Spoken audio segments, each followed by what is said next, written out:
Good morning. We are going to go over Mountain Math problem number 2, and we're going to go over some of the vocabulary that goes right along with chapter 1 in our math book. And the vocabulary that we're going to look at is the word value. Okay, so this is number 2 in Mountain Math.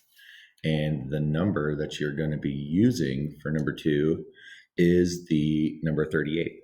So, in dealing with the number 38, we are being asked the question, what is the value of the number 8?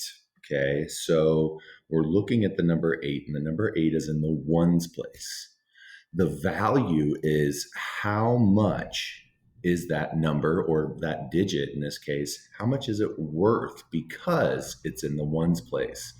The value is how much a digit or number is worth. In this case, the 8 is in the ones place, and so it's worth 8 or 8 ones. The second part of number 2 asks, what is the value of the number 3? Well, we have the number 3 here, and it's in the tens place.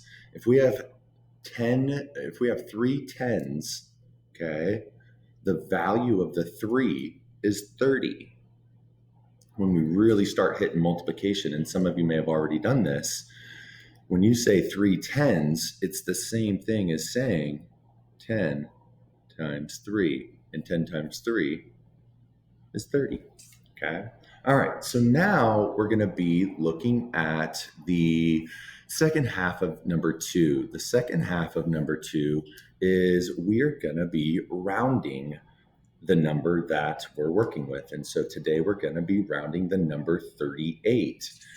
The first piece asks us to round 38 to the nearest tens place. Well, if we write down the number 38, right, and we think about what two numbers surround 38 that have a 0 in the ones place. Another way of saying that is, what two tens surround 38?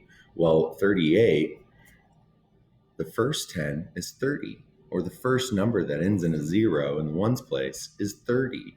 And then what comes after 30 if you're counting by tens? 10, 20, 30. The next one is 40. So 38 is surrounded by the numbers 30 and the number 40. These become our two options, okay, for rounding 38 to the nearest tens place. The last question we have to ask ourselves is, what is 38 closer to? Is 38 closer to 40, or is it closer to 30? And one way we can think about that is if it's greater than 35, okay, or if the digit in the ones place is greater than 5, that means that it's closer to the biggest 10. 38 in this case rounds to the nearest 10, and that would be 40. Okay, now look at this. We have to round this two-digit number 38 to the nearest thousands place. And again, I'm going to ask myself, all right, what two thousands surround 38? And if I go 38 and I go the other way on the number line, so I start counting down 38, 37, 36, 35, 34, am I going to hit any thousands? I'm not. That means that on the left-hand side, the closest thousand to 38, it's actually 0. And then 38, on the right-hand side, the largest thousand would simply be the first thousand that you come to, and that's 1,000.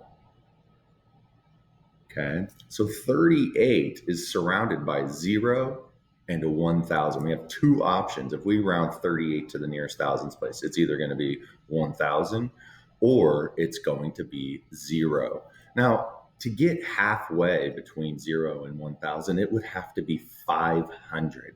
We're not even halfway to 1,000 at 38. That means that 38 is going to round to 0. It means it's closer to 0 than it is to any thousand. Okay, and the same thing here in the last step, the millions place. We're dealing with the number 38. This is a two-digit number. Any number that is in the millions place or has a millions digit is going to be a 7-digit number. Okay, so that means that here we have either 0 or we have 1 million. And there's your 7-digit number that's in the millions, okay? So 38 is, well, to get halfway to a million, you would have to have 500,000. We don't even have 50. So 38, when we're rounding it to the nearest millions place, we are going to round 38 to 0.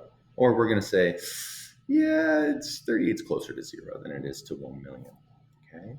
All right, boys and girls, that is mountain math problem number 2.